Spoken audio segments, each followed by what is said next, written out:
bilang miyembro ng isa sa mga malalaking grupo dito sa Maynila, which is Kabaka.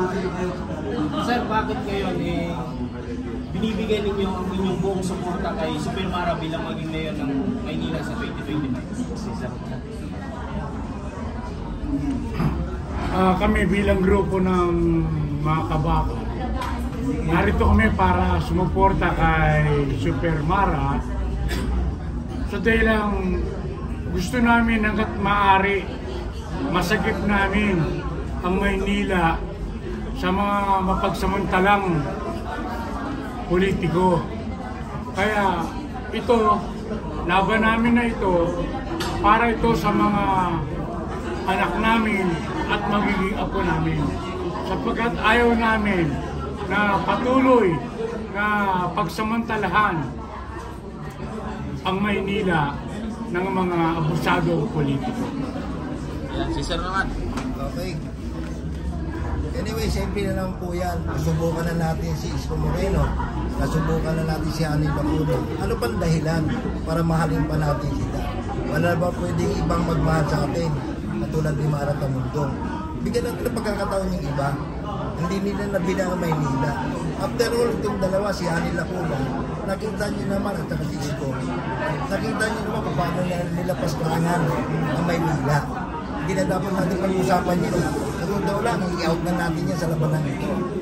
Tulungan natin yung mga bago. Sa bago kasi may pag-asa. Ito wala na itong pag-asa. Nagbabalikan lang yung mga tirado sa Maynila. Huwag na natin silang paniwalaan na kaya sila bumabalik na gusto nagmamahal sila sa atin. Binigyan na natin sila ng pagkakataon. Bago naman! Siyempre naman. Sir naman, sir. Yes, good evening po. Simple lang po kasi nakita ko yung magagandang programa na talagang hindi ko naman nakita dito sa mga nagdaan-administrasyon dito sa Maynila. Actually, mahal naman talaga natin ang ating lungsod ng Maynila. So, hindi naman tayo basta-basta siguro tatalikod sa mga bagay na hindi ikabubuti ng ating lungsod. So, ang nakikita ko rito, bukod sa kanyang mga programa, kaya niya i-lead ang ating Manila na maging maganda uli, bumalik uli sa dati. Kayang-kaya niya. Dahil sa dami ng programa na nakalaan dito at watch out. Kasi pag bumaba ang ating Super Mara, ang magiging mayor sa 2025, makikita nyo kung ano yung sinasabi ko. Yun lang po. Yan, si Sir naman. Magandang gabi po. Ito ulit, sasabihin ko. Nasabi ko na ito dati. Ulitin ko lang. Nakita ko yung programa ng Super Mara.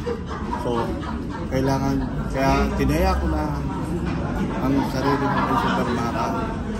Ako po ay kasalukuyan nasa barangayan. Pero tinaya ko na po ito dahil nakita ko kailangan natin supportan sa Super Mara. Dahil yung mga nakalipas pong administrasyon, wala naman po, alam naman po natin kung ano nangyayari sa Manila. Sa kay Super Mara, nakikita po natin na may pagkasa, may pagbabago at babalik ulit ang kagandahan ng Manila. At wala na po magbebenta ng mga kung ano man ang dapat ibenta pa. Kailangan i-freeze na lang natin yun. Sa pamagitan ni Super Mara, siguro po hindi mangyayari. Yun lang po masasabi. Hanggang dulo na po ba ang suporta ng Kabaka, sir? Opo, hanggang dulo na to. Wala nang atrasan to. Kaya kami po nanaan dito sa harap ninyo. Lahat po kami sumusuporta na kay Super Mara. Hanggang dulo na po to. Wala nang atrasan to. Laban po laban. At hindi lang po mga Kabaka ang talagang susuporta dito. Kahit yung ibang organisasyon at nakausap na rin namin yung ibang sektor. At talagang makikita natin dito pag malapit na. Makikita nyo, lalabas na lahat. Sasabog lahat ang mga bagay na susuporta rito sa ating bagong magiging administrasyon. Sir. Magandang gabi po sa ating mga kababayan dito sa Lungsod Maynila. Tulad po ng mga narinig nyo na sinabi natin mga leader na buhay sa Kabaka, ay talagang kailangan po natin ng talagang tunay na pagbabago. Siguro po hindi kailangan sa ating mga mamamayan sa Lungsod ng Maynila na masyado nang madilim ang Lungsod ng Maynila. Kaya kailangan natin paliwanagin. Kaya po kami ay tinatag po namin ang samahan na ilaw sa reforma ng Maynila. Sapagkat ito po magbibigay ng liwanag sa katauhan po ni Maratang Mundo. Unang-una po, magaganda po kanyang adhikain para sa ating mga mamamayan ng lungsod ng Maynila. Lalong-lalo na po sa ating mga senior citizen. At ganun din po sa ating mga kabataan. Hindi po kailangan sa inyo na ang kanyang mga programa ay magaganda. At ito po para sa kapakinabangan ng ating mga mamamayan sa lungsod ng Maynila. Siguro po hindi rin kailangan sa inyo sa ating mga mamamayan ng lungsod ng Maynila ang malaking pagkakautang ng Maynila. At ganun din po, ang ginawa po niyang pagbabawas ng